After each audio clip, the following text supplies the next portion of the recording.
तो आज की इस वीडियो में मैं आप लोगों को बताने वाला हूँ कैसे आप लोग अपने प्रॉफिट को और भी ज़्यादा होल्ड करके उसे बढ़ा सकते हो। तो ये जो मैं आपको 3 तरीके बताऊंगा, ये 3 लेवल के होने वाला है। एक आपका साइकोलॉजी लेवल पे होगा, एक आपका स्ट्रेटेजी लेवल पे होगा और तीसरा आपका रिस्क मैनेजमेंट के लेवल पे होगा। तो अगर आपको ये चीज़ इंटरेस्टिंग लग रहा है तो पूरी वीडियो को प्लीज़ देखना। तो चलो इस वीडियो को हम लोग स्टार्ट कर देते हैं। तो हम लोग सबसे पहले तरीके के बारे में बात कर लेते हैं, जो है साइकोलॉजी के बारे में। और आपको अपने प्रॉफिट को अगर बड़ा बनाना है तो आपको साइकोलॉजी के लेवल पे ये देखना होगा कि आपका खुद का छवि आपके लिए कैसा है।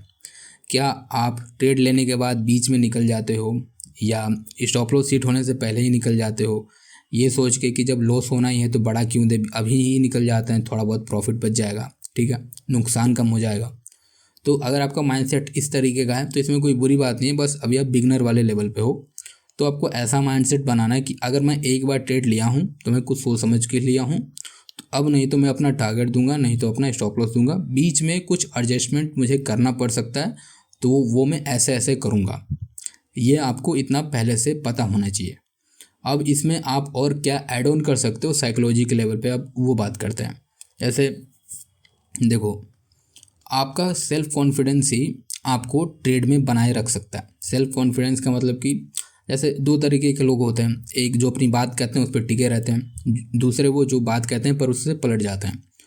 तो कोई भी इंसान भरोसा उस पर करना चाहता है जो अपनी बात पर टिका रहे।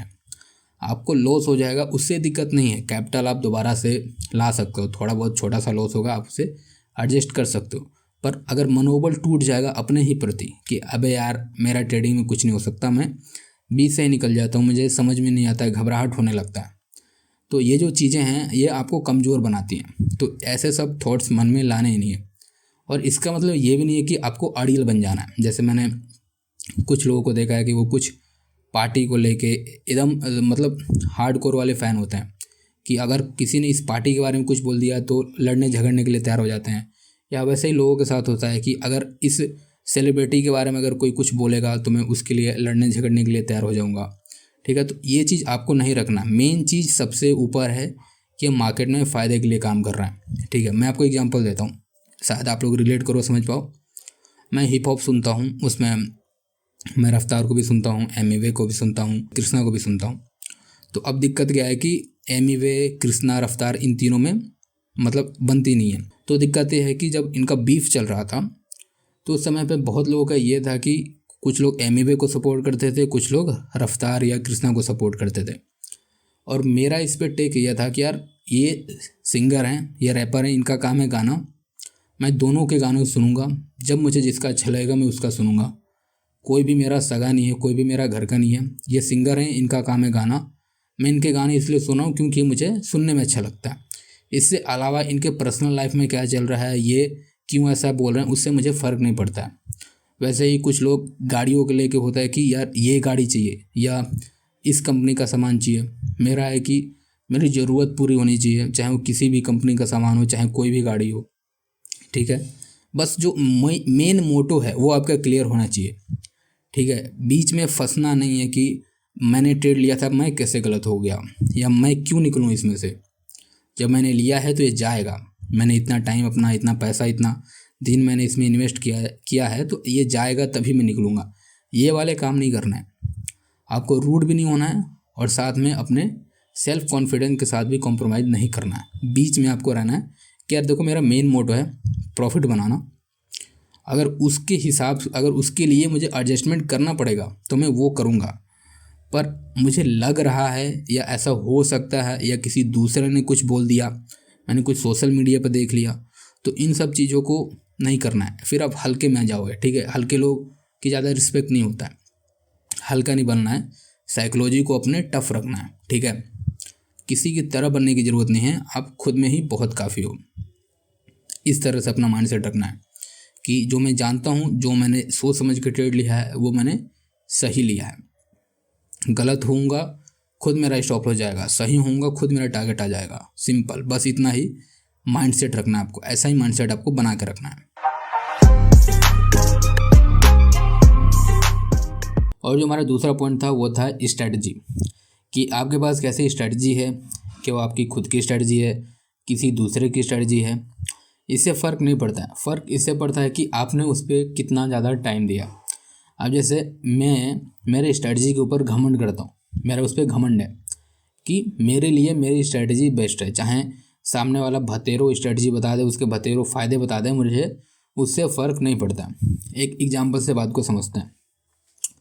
मेरा एक दोस्त है जिसके पास स्प्लेंडर बाइक है और उसे KTM बाइक पसंद है, पर उसके पास इतना पैसा नहीं है कि वो KTM खरीद पाए। पर वो बातें हमेशा KTM की करता है कि यार KTM बाइक ऐसी है, उसको लेके चलने पर लोग देखते हैं, ये होता है वो होता है, पर उसे खरीद नहीं सकता है। पर क्योंकि वो ऐसे बातें करता है तो अब उसको क्या कि उसको अपनी स्प्लेंडर अब अच्छी नहीं लगती है, पर उसके पास उतना पैसा नहीं वो KTM खरीद पाए।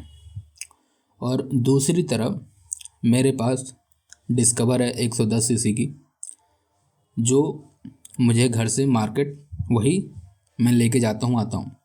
तो मुझे फ़र्क ही नहीं पड़ता कि दुनिया में कितनी बाइकें हैं, कितनी उनमें अच्छे फीचर्स हैं, कितनी वो तेज़ चल सकती हैं, कि कैसा उनका लुक है, उससे क्या फ़र्क पड़ता है। मेरे पास मेरी डिस्कवर है, मुझे घर से बाज़ार जाना होता है तो मैं उसी को लेके जाता हूँ, तो मेरे लिए वो इम्पोर्टेंट है, मेरी वही एक चीज़ है। दूसरों के पास क्या है उससे मुझे फ़र्क नहीं पड़ना चाहिए। तो ऐसा ही कुछ सेम लेवल का मेरा अपने स्ट्रेटजी के ऊपर होता है कि ये मेरी स्ट्रेटजी है, मैंने इसे इतने घंटे का टाइम दिया। चाहे एक और एग्जांपल के साथ मैं आपको बात को समझाता हूँ।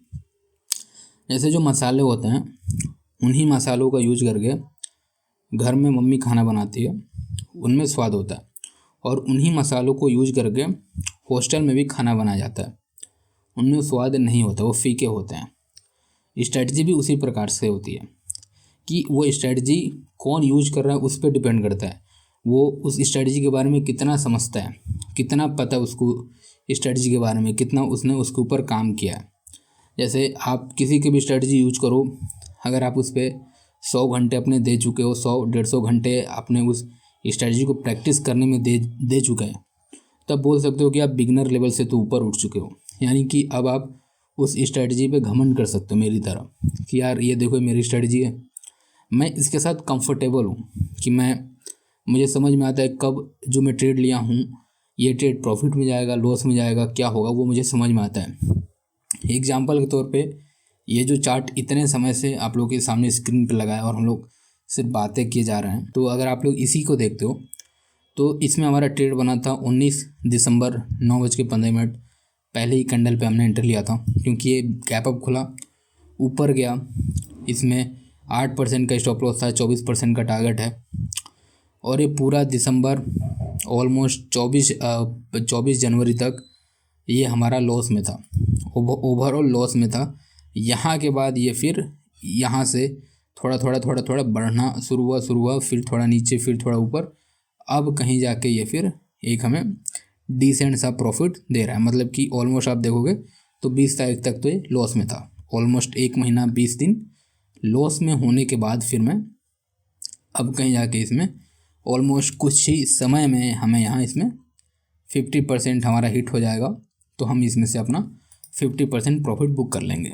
तो ये इतने समय तक मैं होल्ड कैसे कर पाता हूँ किसी भी ट्रेड को, क्योंकि मुझे पता है कि जो मैंने अपनी स्ट्रैटेजी पर ट्रेड लिया है उसमें ऐसा भी ट्रेड मुझे मिलता है, ऐसे भी ट्रेड होते हैं जिनमें टाइम लग जाता है, और इनको पता करने का सबसे जो अच्छा तरीका होता है कि उस स्ट्रैटेजी को हर बार बैक टेस्ट किया जाए। कुछ लोग बैक टेस्ट करने के लिए टाइम निकालते हैं, जैसे खान सर का एक बहुत ही ज़बरदस्त कोट है, वो कहते हैं कि यार जैसे अगर मछली तैरने के लिए टाइम टेबल बनाने लगेगी तो फिर वो पैदा ही क्यों हुई है। उसी तरह से अगर एक ट्रेडर बैक टेस्ट करने के लिए टाइम निकालने लगे कि मैं इस टाइम पे बैक टेस्ट करूँगा, इतने ही टाइम के लिए करूँगा, तो फिर वो ट्रेडर कैसा। मुझे तो अपनी स्ट्रेटजी को बैक टेस्ट करने में मज़ा आता है। अब जैसे ये सेम स्ट्रेटजी सेम सेटअप बना, लो के नीचे का आपका स्टॉप लॉस 1:2, इसमें 1:3 आराम से अचीव हो गया। और बहुत बार ऐसा होता है कि जैसे आप कहीं कोई ट्रेड लोगे और वो फिर इस तरह से साइडवेज में फंस जाएगा, थोड़ा रुकेगा फिर ऊपर जाएगा, फिर रुकेगा फिर इस तरह से फिर ऊपर जाएगा। तो क्योंकि मैंने अपनी स्ट्रेटजी को बैक टेस्ट किया तो मुझे पता है कि हाँ ऐसा भी टाइम लग सकता है। या एक प्रो टिप, आप जो भी चार्ट के ऊपर आपका स्ट्रेटजी बन रहा है, जो भी स्टॉक के ऊपर आपकी स्ट्रेटजी फॉर्म हो रही है, आप उस पर थोड़ा पीछे बैक टेस्ट करके उसी समय पे आपके मुश्किल से 15-20 मिनट लगेंगे। आप थोड़ा उसके 5-6 साल तक का बैक टेस्ट करके देख लो कि आपकी स्ट्रेटजी उस पर्टिकुलर स्टॉक के ऊपर कैसा परफॉर्म करती है, जिससे आपको एक आइडिया लग जाएगा कि हाँ ये जो एक ऐसा स्टॉक है जिसमें थोड़ा बहुत टाइम लगता है चलने में, थोड़ा बहुत टाइम लगता है, धीरे धीरे बढ़ता है, पर टारगेट अच्छे मिलते हैं। मेरे ज़्यादातर स्ट्रेटजी के ऊपर टारगेट हिट हुए हैं। यही सब आपको चीज़ें चेक करनी होती है। जैसे यहाँ मेरे को ट्रेड बना है पर इसमें टाइम लग रहा है, उससे पहले एक बार यहाँ बना था, यहाँ मुझे टारगेट मिला था। तो मैं आपको यहाँ भी दिखाता हूँ, सेम यहाँ भी वैसे ही ट्रेड बना, लाइक गैप अप हुआ, गैप अप होने के बाद इसके नीचे का एक स्टॉप लॉस और हमारा कुछ इसमें 1:3 का कुछ इस तरह का एक टारगेट होगा। अब मैंने क्योंकि इसे बैक टेस्ट करके देखा तो मुझे पता चला कि हाँ यार थोड़ा बहुत बढ़ने के बाद क्या होता है ना कि ये जो स्टॉक है ये फिर अपने 50% के बाद 50% टारगेट देने के बाद फिर घूम फिर के नीचे आता है। नीचे आने के बाद फिर कुछ टाइम तक साइडवेज जाता है, फिर उसके बाद एक हमें ट्रेड देता है। तो अब मुझे ये बात अगर पहले से पता है तो मैं कॉन्फिडेंस होऊंगा, मेरे अंदर कॉन्फिडेंस रहेगा कि हाँ यार ये स्टॉक का नेचर ही ऐसा है, ये ऐसे ही काम करता है। तो इसीलिए इम्पोर्टेंट हो जाता है कि आप स्ट्रेटजी कैसे यूज करते हो, किसकी स्ट्रेटजी है, वो स्ट्रेटजी आपके लिए क्या मायने रखती है। क्या ऐसा तो नहीं है कि आप आज किसी और की स्ट्रेटजी कल किसी और की स्ट्रेटजी यूज करते हो, ऐसा नहीं होना चाहिए। आप जो भी यूज करो उसके ऊपर आपको घमंड होना चाहिए कि हाँ यार ये मेरी चीज़ है, मैंने इसे बैक टेस्ट करके देखा है, मैं जानता हूँ इसके बारे में, मैं इस पर ट्रेड ले सकता हूँ, मुझे भरोसा है। तब आप उस चीज़ पे ट्रेड करोगे, तब आपको कहीं ना कहीं रिजल्ट देखने को मिलेंगे, तभी आप उस पर एक लंबे समय तक किसी भी ट्रेड को होल्ड कर सकते हो। और जो हमारा तीसरा पॉइंट था वो था रिस्क मैनेजमेंट, कि आप रिस्क मैनेजमेंट जो वर्ड है इसे आप क्या समझते हो, इसे आप कैसे लेते हो, क्या आप इसे थोड़ा बहुत लाइटली लेते हो या इसके बारे में आपको डीपली पता है, क्या आप इसे कैसे समझते हो, आपके लिए कितनी बड़ी या छोटी चीज़ है, ये उसके ऊपर डिपेंड करता है। अब जैसे मैं आपको अपनी खुद की स्टोरी, खुद की एग्जाम्पल दे रहा हूँ। जैसे मेरी शॉप है तो मुझे पता है कि एक दिन में मैं अपनी शॉप पे कितने का सेल करता हूँ और मैं उसके कंपैरिजन में स्टॉक ट्रेडिंग को देखता हूँ तो मैं यहाँ बहुत खुश होता हूँ। देखो जैसे 1,000 रुपये लगा के मैं अगर 80 से 90 रुपये या मैक्सिमम 100 रुपये मैं अगर प्रॉफिट बनाना चाहूँ तो वो मेरे लिए आसान है, स्टॉक में मैं उतने प्रॉफिट बना सकता हूँ। पर अगर मैं 1,000 लगा के 500-600 बनाने की कोशिश करूँगा तो वहाँ मेरे फेल होने के चांसेस ज़्यादा हैं। तो मेरी कोशिश रहती है कि मैं 1,000 रुपये लगा के 60 रुपये अगर मुझे बन जाए किसी स्टॉक में तो वो मेरे लिए गुड इनफ होता है। क्योंकि मैं जिस तरीके का मेरा दुकान है हार्डवेयर का, वहाँ मुझे पता है कि मार्जिन कितने कम होते हैं और उससे मैं अपने दुकान से इसे का कंपैरिजन करता हूँ। तो जिन लोगों के पास शॉप है उन्हें स्टॉक ट्रेडिंग हमेशा अच्छा लगता है। यह मैंने बहुत, और भी जो लोग स्टॉक ट्रेडिंग करते हैं मैंने उनसे बात की है, वो कहते हैं कि यार यहाँ कोई झंझट ही नहीं है, ना ही हमें कोई दुकान खोल के बैठनी है, ना ही उसमें सामान भरना है, ना ही 20 लोगों की किचकिच सुननी है कि भाई इतना में नहीं इतना में दे दो, ये कर दो वो कर दो, ठीक है। ना ही कोई ज़्यादा कंपटीशन है, ठीक है। मतलब कि आपके पास पूरा फ्रीडम होता है स्टॉक मार्केट में ट्रेड करके पैसे बनाने का। तो जो लोग शॉप खोल के बैठे हैं, जो 5-10 लाख रुपए लगा के कहीं फंसा के बैठे हैं और वो दिन का 5,000, 6,000, 4,000 रुपये बनाते हैं, तो उसके कंपैरिजन में अगर मैं 10-20 हज़ार रुपये लगा के अगर किसी ट्रेड में उसे एक आध महीना में होल्ड करके या कुछ 10-15 दिन होल्ड करके अगर मैं 4-5 हज़ार या 2-3 हज़ार बना लेता हूँ तो उसमें ज़्यादा दिक्कत की बात नहीं है।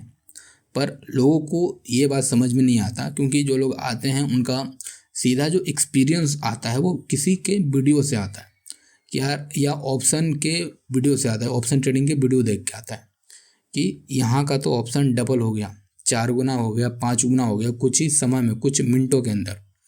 और वो फिर इस चीज़ को हजम नहीं कर पाते कि 5-10% का प्रॉफिट का होता है। हम तो यहाँ 400-500% की प्रॉफिट की बातें करते हैं। तो इसीलिए अगर तुम्हारे पास सीधा सा बात है, कैपिटल कम है तो अपनी ख्वाहिशों को कम रखो या अपनी जो खर्चे हैं खर्चे को कम कर दो, जिससे आपको उतना पैसों की ज़रूरत ही ना पड़े। अगर आप खर्चे को कम नहीं कर सकते तो फिर उतना उम्मीद मत रखो कि मैं यहाँ से उतना पैसे बना लूँगा, क्योंकि जो भी लोग इतनी बड़ी बड़ी फैक्ट्रीज लगाते हैं, इतना इन्वेस्टमेंट करते हैं और फिर वहाँ से वो उम्मीद करते हैं कि यार 5-10% साल का बन जाए, ठीक है। उतना पैसे लगाने के बाद वो 5-10% साल का बनाना चाहते हैं। और हम लोग उम्मीद करते हैं कि यार ठीक है 10-20 हज़ार लगाए हैं, उसका हम लोगों को 5 से 10% महीने में अगर बन जाए तो मज़ा आ जाएगा। और फिर उसी में कुछ ऐसे लोग हैं जो जीरो हीरो खेलते हैं और फिर कहते हैं कि 400-500% हमें कुछ घंटों में बन जाए। तो तीनों लोग एक ही मार्केट में हैं, पर जो रिपोर्ट निकल के आती है कि एफएनओ में 10 में से 9 ट्रेडर लॉस मेकिंग है, वो इसीलिए हैं क्योंकि वो चीज़ को आप सस्टेन नहीं कर सकते, या आप अभी बिगनर हो, आप उसे हैंडल नहीं कर सकते। इसीलिए रिस्क मैनेजमेंट शब्द को ऐसा नहीं है कि कितनी क्वांटिटी लेना है, कब एग्जिट करना है, कब क्या करना है, उस पर डिपेंड नहीं करता है। ये सारी चीज़ें भी इसी के अंदर आती हैं कि आपके हालात कैसे हैं, आपके पास कितने पैसे हैं, आप कितना उसे बनाने की कोशिश कर रहे हो। जैसे मैंने एग्जांपल दिया कि अगर आप 1,000 रुपये लगा के 50-60 रुपये कमाना चाहोगे, वो आसान है, वो आप कर सकते हो। आप खुद अगर आप आज के आज ट्राई करते हो, आप वो चीज़ कर पाओगे स्टॉक में। पर अगर आप एक्सपेक्टेशन रखते हो कि मैं 1,000 रुपये लगा के मैं 200-300 रुपये स्टॉक से बना लूँ, तो वो फिर मुश्किल हो जाता है, उसके लिए एक्सपर्टीज़ चाहिए होती हैं। तो जो चीज़ मुश्किल नहीं है वो चीज़ पहले आप ट्राई करने की कोशिश करो, उस चीज़ को करो। तो इस तरह से रिस्क मैनेजमेंट को देखना होता है। इसके बाद जो इसकी ऊपर की लेयर होती है कि लाइक आपका एंट्री कब होगा, आपका स्टॉप लॉस कितना होगा, ये सब आपकी स्ट्रैटेजी के हिसाब से पता चलता है। अब जैसे मेरा स्टॉप लॉस क्या होगा, टारगेट क्या होगा, ये मुझे तब पता चलेगा जब मेरी स्ट्रैटेजी के हिसाब से मुझे सिग्नल मिलेगा। स्ट्रैटेजी के हिसाब से मुझे सिग्नल मिला कि यार हमारा एंट्री यहाँ बन रहा है, हमारा स्टॉप लॉस इसके नीचे होगा, तो 2.5% का स्टॉप लॉस है, तो 10% का टारगेट है। मतलब इसमें 1:4 का ट्रेड मैंने यहाँ एग्जिट कर दिया, इसके बाद भी ऊपर निकल गया। पर हमने इसे यहाँ तक जहाँ जो मेरा होता है कि मिनिमम इतना लेके निकलना है, 1:3 लेके निकलना है, यानी कि 8% इसमें से लेके निकलना है। इसके बाद क्या हुआ कि यहाँ अगर आप देखते हो तो ये 9:15 पर मार्केट खुला, खुलते ही ऊपर निकल गया और फिर मैं थोड़ा बिजी हो गया। फिर ये नेक्स्ट डे तक थोड़ा नीचे आ गया था, यहाँ तक नीचे आया।